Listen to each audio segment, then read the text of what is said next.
Hello, Jason. Good morning, good afternoon, good evening. How are you doing today? I'm doing good. Thanks for having me on here. This is a big pleasure for me. Great stuff, great stuff. Do you have a favorite quote, something that motivates or inspires you would like to share with our audience? Yeah, one of my favorite quotes was from Steve Jobs, and it was, "The people who are crazy enough to think they can change the world are the ones who do." Because I know for myself, pursuing the dreams and the goals that I really want, I have felt like it was crazy. And other people told me it was crazy. So it just kind Uh-huh. of gave me the preparation like, nope, that doesn't mean you're off track. That means you're doing the right thing. You're doing that. If people do not call you crazy, then you're not doing something. Well, you're doing something wrong. Right. That Yeah. is that is the saying in our startup space, isn't it? Yeah. Just because you shared this quote, and it's very close to my heart. Also, I was watching a video of a small little kid. Maybe around 3 or 4 year old. You know when they start cycling on that bike which doesn't have the pedals, just the Yeah. wheels, Yeah. and they Yep. do this Balance like that. bikes. Yeah. Yeah. and Uh, and this video like stick with my brain because this little toddler was trying to get a chicken in his hand and trying to put it on the seat of the bicycle, right? Which for an adult seems very stupid and kind of like, Right.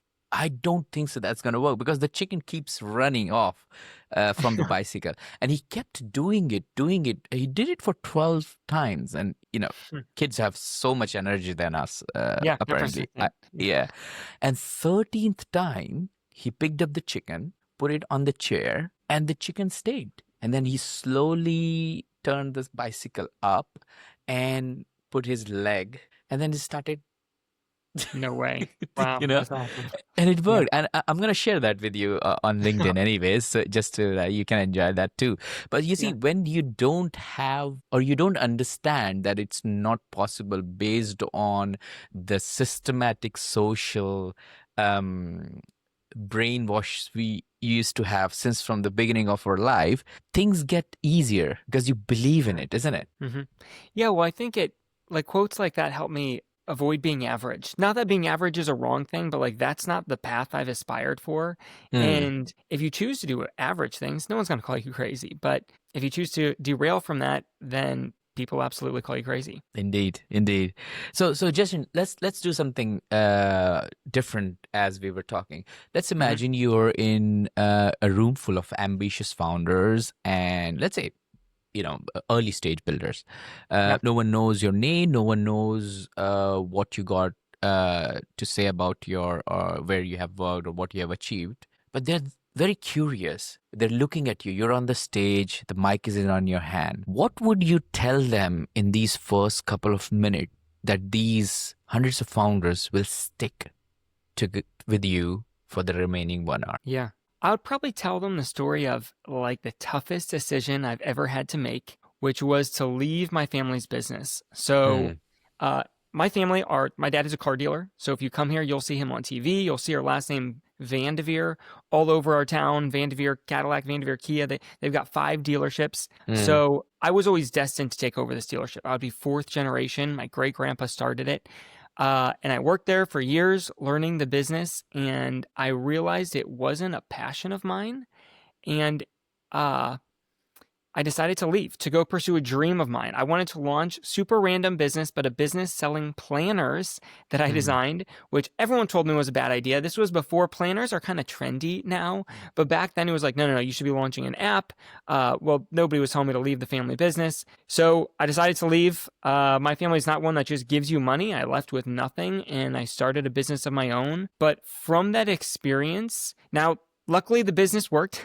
I got lots of good advice from mentors. I've been able to start that, another business as well. But mm. now that gives me so much passion to help other entrepreneurs follow their dream because I know that I would not have been fulfilled if I just chose here's where the easy path to money is. But Mm. I chose to follow my dream. What was the first challenge you faced? So let's say you decided to go out of your family's legacy business, Hmm. which everybody wanted you to join, but then you decided to go and build something of your own. Where did the idea for this journaling notebook business came from? Yeah. I love planners Mm-hmm. myself. So I had tried tons of different planners, and I felt like all the planners had the right keywords. They were marketed for exactly what I was looking for. Mm, But I've read a ton of self-help books. I've gone to all these different conferences, and I feel like the principles I was being taught, they weren't all put in a planner. And it was just like, why isn't somebody putting this in a planner? So it aligned with a passion of mine. I thought it would be fun, and Mm-hmm. I knew that it was a really high competitive market, but I was willing to do it. So yeah, Makes finally made the sense. Makes plunge. sense.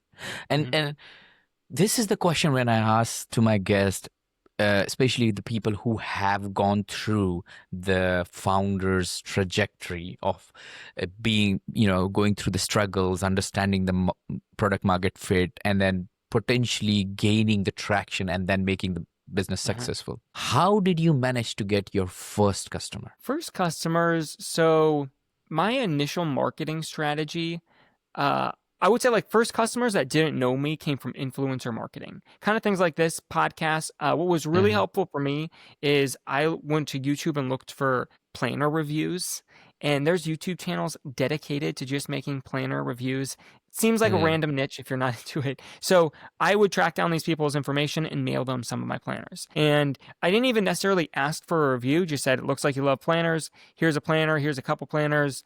And many of them left me reviews on their channels, and that was extremely impactful. I would say it's still impactful because people still will go look up planner reviews, and those videos pop up, and it's a third party talking about the quality of my planner. But before that, I spent about 7 months just interviewing successful business Mm-hmm. owners, figuring out how they set their goals, how they track their goals, how they held themselves accountable. And that's what gave me the content for my planner. And then I hosted focus groups. I did 7 focus groups where I'll take people through it. So lots of people who knew me in my community knew this was something I was working on. So by the Mm-hmm. time it became launched, I had pre-sold some of those people planners. But I would say that was a very warm market. They would have probably bought the planner because they knew me, even if it was terrible.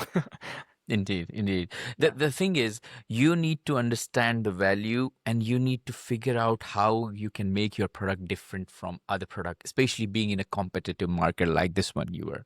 Great stuff. So let's move to the next step then. What did you do after that? You said that you started multiple other businesses. You have written a book also, I'm guessing, Mhm. because I can see one in Dream the in driven. the in Yeah. the Dream Driven book.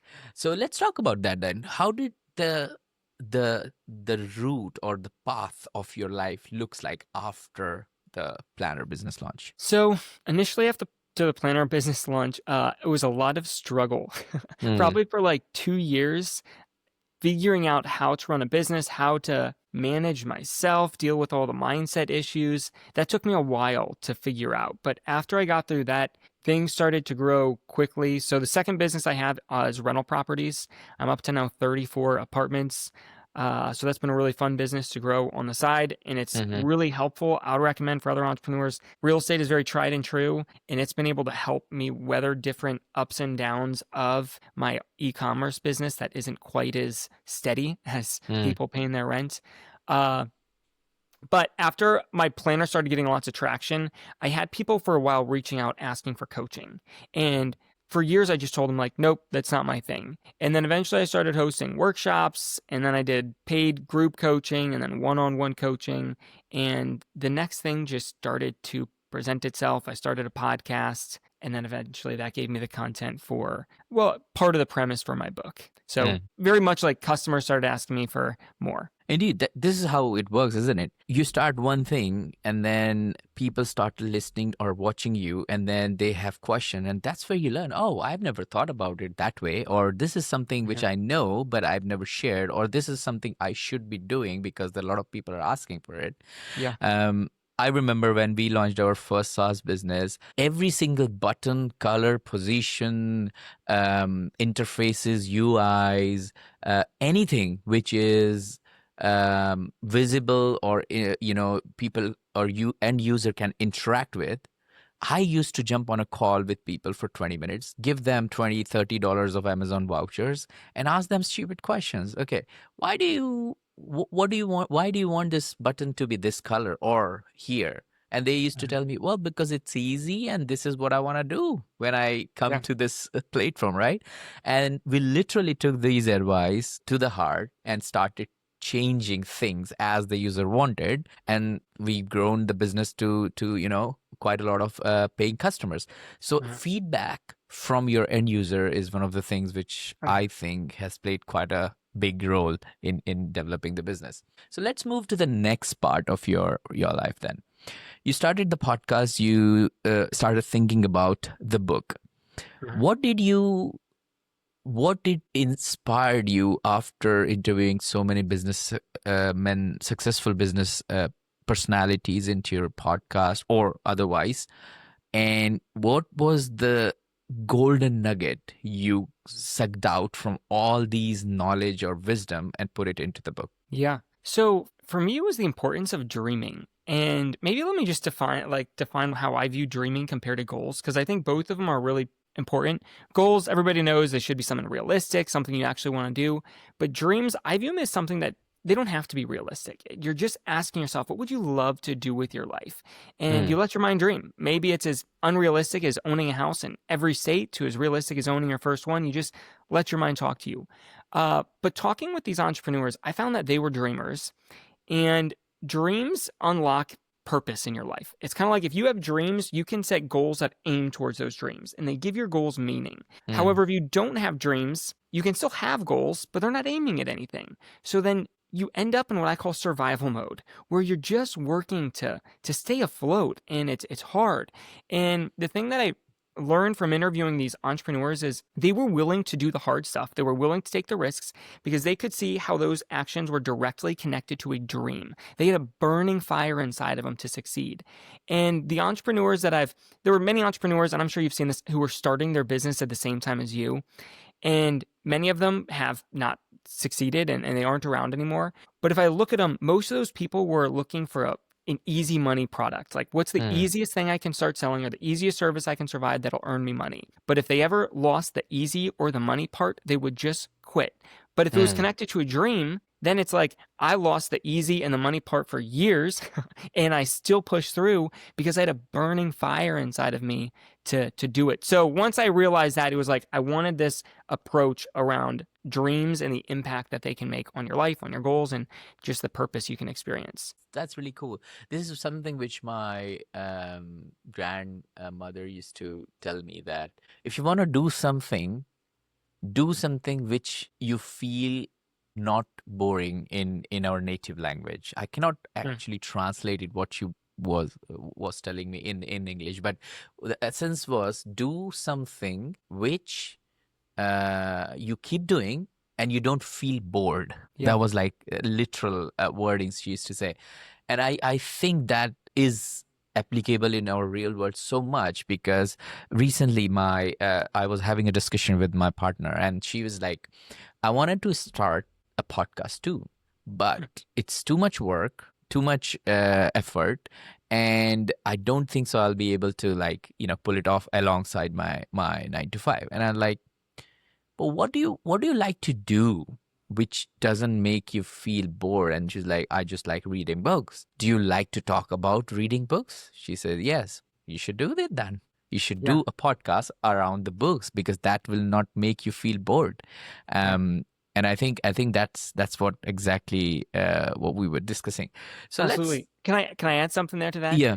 Because I think that's like great way to when I'm talking to entrepreneurs, it's like what would be fun, and I'll ask them, does it feel heavy or does it feel light? And a Mm, lot of times, like for me, the dealership that my family had, it was a straightforward path. It was basically guaranteed, but it felt so heavy. mm, Versus launching a planner business, knowing it was going to be hard, having no clue what I was doing, it felt light because it was fun for me. And I think that's not that that's always going to lead you perfectly to success, but I think that's a good place to find out internally, is this actually something that excites me and that's not boring? indeed, indeed. And let's talk a little bit more about how you're helping the founders now.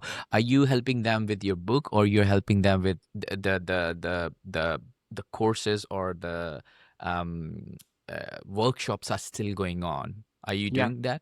You're doing it still. So temporarily, and depending on when this comes out, when I signed on with this publisher to write the book, I stopped everything that wasn't completely passive. So I Mm, let go of all my coaching clients, I might talk to you in a year from now and be like, Ash, that was the biggest mistake I ever made. But I just knew I wanted to get this book down. So I would Hmm. say right now, how I'm helping entrepreneurs is through my book and podcasts and planners. In 2026, I want to relaunch that coaching program Hmm. as a community of people who are working on starting a business. But at this present moment, uh, it's just giving everything I've got to this book. Indeed. And would you be able to share a compelling use case or a customer's journey which you have helped with your coaching, your workshops with our Mhm. listeners? Precisely like when did they came to you? What was the point A and where they wanted to reach, which is point B? And Mhm. how did you help them to achieve that with your coaching and mentorship? Yeah.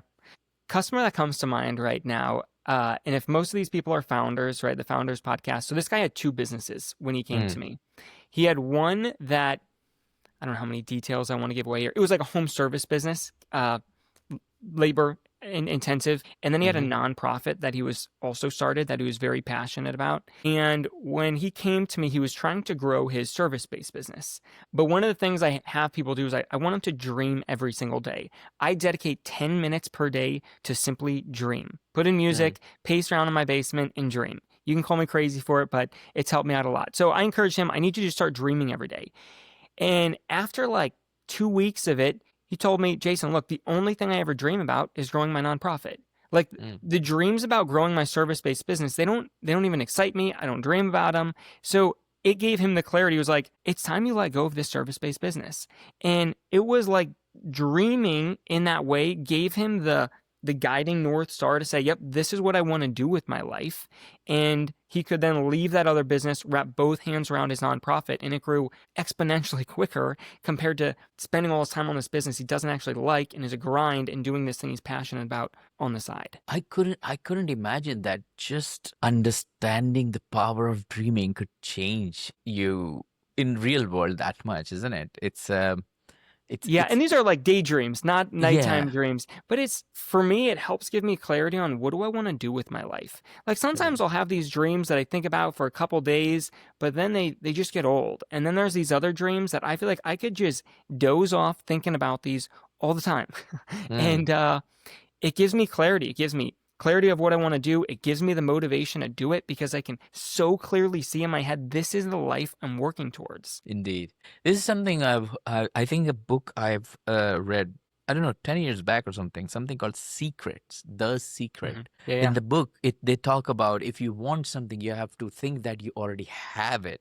You have to experience it. And that's something like, I don't want to call it dreaming. I want to call it like making your unconscious mind think like you already deserve or have those qualities, those Mhm. uh, something called manifestation. I don't know if Yeah. you have you seen that. Yeah, I watched the documentary. I didn't read the Yeah. book, but I watched the Secret documentary. Yeah, kind of the it's very similar, right? You're visualizing it. Mm, Um, yeah, it just makes me really clear. I'm gonna give you one more situation that might be able to relate to founders. Is I had another lady who she reached out to me. She was an accountant, is still an accountant, and one of her dreams was to start this accounting firm. However, she never clarified the dream lifestyle. So when I'm working with entrepreneurs, I always tell people your business should be the means, it shouldn't be the end. The mm, end should be what's the lifestyle that you want, and then your business should be the means to create it. But if you do that the opposite, if you make your business the end, oftentimes entrepreneurs succeed and their business completely overtakes their life. That's when lots of people would reach out to me because for when I started doing my coaching, it was for time management for entrepreneurs. So they needed help. She's working 60, 70 hours a week and wants to scale it back. But he was like, okay, we need to start defining what's the life that you want? What's the lifestyle? And as crazy as it sounds, but maybe people can relate, she'd completely forgotten about that. It was mm. like the dream that led her to start that business of creating freedom and opportunity for her family, the ability to travel. She completely forgot about that. She was in grade A survival mode where she had Mm. goals, but they weren't attached to a dream at all. It was just grind, work, exhaustion. And once we clarified that dream lifestyle, it again, it gives us an aim point to, okay, we need to make decisions. Is it bringing us towards that lifestyle or not? And it could help her make the Yeah, decisions she yeah. needed to. I recently went through a book. I think you might have already read it, called Profit First. Mike also talks about it in this book. I mean, there's a lot of accounting terms and formulas in that book, but the core girth of that book is about what exactly you want from the business. Is exactly what you've been teaching to the lady, I'm guessing. Yeah. And that is the important part. It's not the business you want to keep running and grinding yourself. It's the output you want to enjoy, the freedom, the freedom of not going to office, or the freedom of having things done by other people, Mhm. but generating the revenue for the business. Mhm. Great. So let's go back to your first business then, because a lot of people who are around 28% of our listeners, they are into their 9 to 5 right now. They want to get Mhm. into the founder space, and I always advise people that do not leave your 9 to 5, because that actually protects your shelter, your food, your clothing, and everything. If you want to do something, first you need to figure out a way to generate the revenue 5 to 9, which is in the evening. That is what I Mhm. talk. And then once you have enough confidence that it could replace 80% of your 9 to 5, then you can Mhm. start working more on that full time, Mhm. as it says. Uh, and also make sure you have enough padding for at least 6 months to 1 year. Let's talk about your planner business then. When you started, you were struggling. You got your first few customers from the influencer marketing bits and Mhm. everything. But I don't think so that have made you reach to a point where your planner business became a No, that successful was a big person. spike. Yeah, it was Big just spike spike, in the isn't beginning. it? Yeah. Could you take us, our listeners, to the second part or phase of that business and talk about your go-to-market strategy, Mhm. and then your routine lead traction or sales generation strategy? So there's two parts. One, Mhm. how did you go to the market? And then two, how the engine is working. Yeah. So after the influencers were off, then he was figuring out paid ads. And when I was just selling planners, Facebook ads I couldn't get to be profitable. It was too cheap of an item. I sell for $35. It was hard to really make the numbers work. But Amazon ads worked really well.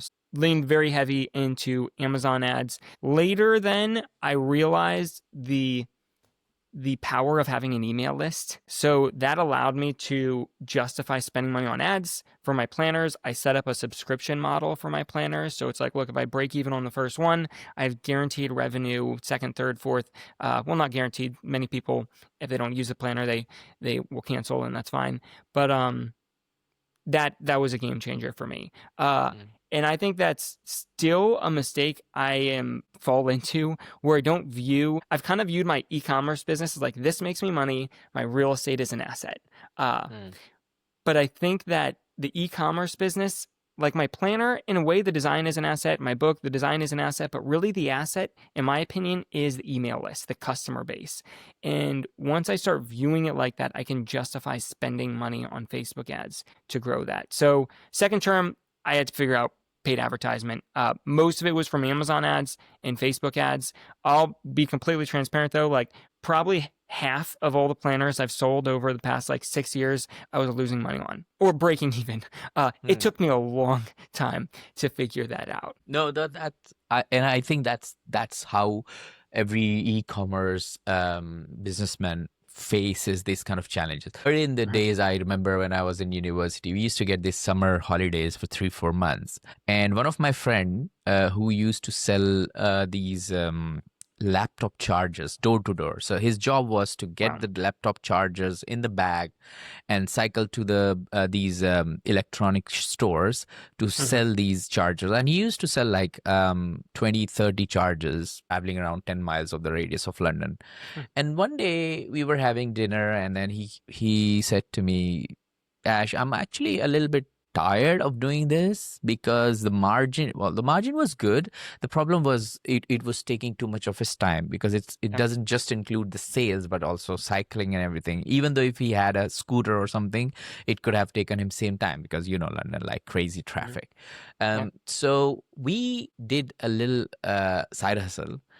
I actually started putting his laptop chargers on eBay. Okay. And the only tactic we used is Facebook groups in London, Mhm. and the eBay advertisement. We Mhm. have a small platform in UK called Gumtree. I don't know if it is something you have heard, but it's similar Mm. to Craigslist. So in Okay. US we have Craigslist, we have Gumtree, which is now bought by eBay now. Mhm. So I started putting it there, and then the orders started coming. So there was a point I remember that he didn't even go anywhere. He just used to pick it up from a warehouse, and we used to ship it from our flat. That was the Mhm. whole business model for us for a very long Oh, time. yeah. We made around 50 grand or something that year just by doing Mm. that.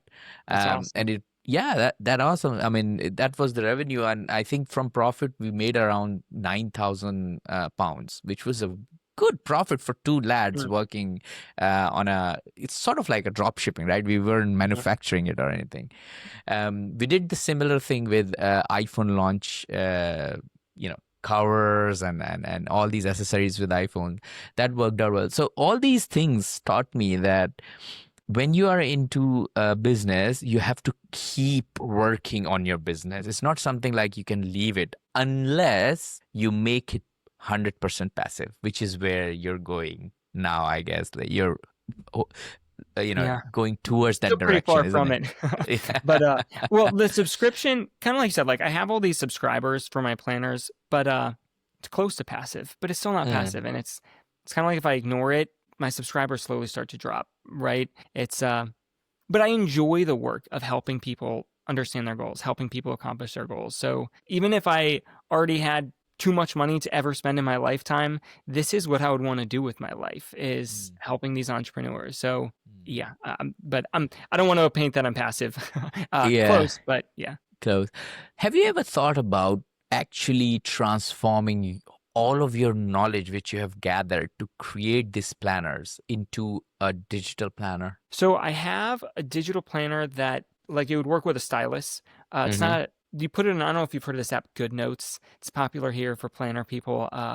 Put it on your iPad, you can upload this file and it's got little like clickable tabs that'll take you to the different sections of the planner. So I did make that. Uh, I haven't put work into grow it. People kept asking for it and it doesn't align with a passion of mine. It felt Mm, heavy and it was like, I paid somebody to make it for me, checked it off the list, and there's been more exciting projects. I do think there's opportunity there to make some sort of app uh, or a more streamlined digital version, but I have a you lot of haven't other tried it. dreams that more Yeah. connect with the fire inside of me. Yeah, no, no. If you ever want to try it, give me a shout, and we can work on it Yeah. something together. Great stuff. So let's move to the next part of our interview. Then we always ask this question to our guest. Throughout your journey and experience, there must have been valuable lessons learned. You have shared few. What I would like to learn more is, if you don't mind sharing, could you reflect on your experience and tell us about a mistake or a setback that you have encountered along the way that you now consider a regret, or not a regret, a lessons learned? And Mhm. additionally, what advice would you give to our listeners based on this experience? Yeah. So definitely shared on for my e-commerce business. Not viewing my email list as an asset. I think for a long time I thought I just knew it all. And I wasn't asking enough people for help and the people I was asking for help, I wasn't doing what they were saying. That was a mistake. But I think a story that probably captures a really big lesson I learned was with my rental properties, there would be issues that happen, repairs that come up, right? And when I first started buying rental properties, I had no clue how to handle them. I'd just be praying all the time, like, hopefully there's no issues that come up. Obviously, they Mm. would happen. It's just the nature of the business. And I'd freak out. Somehow I'd repair them, watch a bunch of videos on YouTube or pay somebody. Uh, but for years, I was just trying to like avoid that from happening at all, which was impossible. But then maybe after 4 years of in rental properties, kind of living in this state of fear around if problems arise, it's a 24 unit building. So it was a bigger deal than I'd ever bought in. But I realized that all of those little problems that had been coming up over the years, they had perfectly trained me to get that bigger deal. It's like I could walk through this deal and I knew Mm. like, here's how much each one of these things is going to cost. I know the people to do it. I already had written processes for my vendors, people I could delegate it to. And it was like, look, rather than me fearing these problems, look, I don't like problems more than anybody, but that wasn't Mm. the enemy of my success. That was a requirement.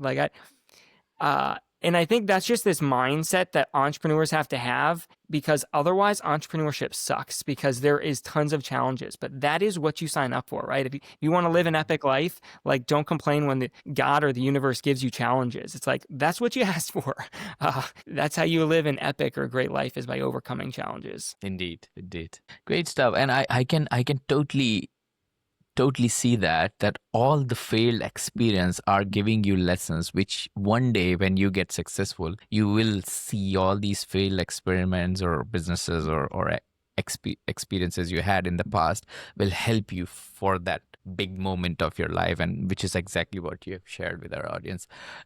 So what else you are talking in your dream driven book? Would you be able to share more about what are the strategies, techniques you talk in the book, and why should the listeners should buy the Yeah. book and read it? So this book is for somebody who wants to start a business but isn't 100% clear on the type of business they want to start. So there's three main parts to it. First is going to help them figure out, what do you want to do with your life, and create a business that'll be the means to make that happen. Second is to validate that business idea, make sure it's a winner before you launch. Like I talked about how I hosted those focus groups. My business would have absolutely failed if I didn't do those, because they helped me out a ton. And then the third is how to launch your business. Something in there, though, that I think all people on this podcast can gain from is I talk a lot about how to get mentors, often for free. I give 8 different ways. And one of probably the big lessons I was given when I was struggling with my business, a mentor of mine was like, Jason, look, if you want to have a successful business, it's pretty easy. And he told me the shortest distance between 2 points is a straight line, right? So if you want a successful business, go find someone who has a business like you want and just ask them how they made it. Boom, there's your straight line to get there. So after that advice, I made it a goal. Like, here are the people that I need to get in touch with. And you can get pretty creative with finding people. Obviously, if you've got friends and family to tap into who have started businesses or know somebody who started businesses, I would start there. I break down 8 ways in my book, but I'm going to give a couple others if people, this can connect with them. One of the ways is I will look for businesses for sale. And like the type of business that I'm looking for sale. So example, I was curious about buying this mobile home park maybe 3 years ago in our area. I knew nothing about mobile home parks at all. But I could call other mobile home parks that were for sale and get connected with, well, I could call that one too and just talk to the business owner about it. And when a business is for sale, I had the opportunity to sit down with the business owner and go line by line through their financials with them of like, here's what everything is, right? And sometimes, like when I was realizing the power of an email list, at first I looked at buying an already existed email list. I didn't go that route, but I reached out to email lists that were available for sale. I would practice complete transparency of, look, I'm deciding if I want to build this of my own or buy it from somebody else. I'm just trying to learn this. And I talked with a person. I can ask them questions. It's a phenomenal way. Another way that's going to push people's comfort zone is cold call people.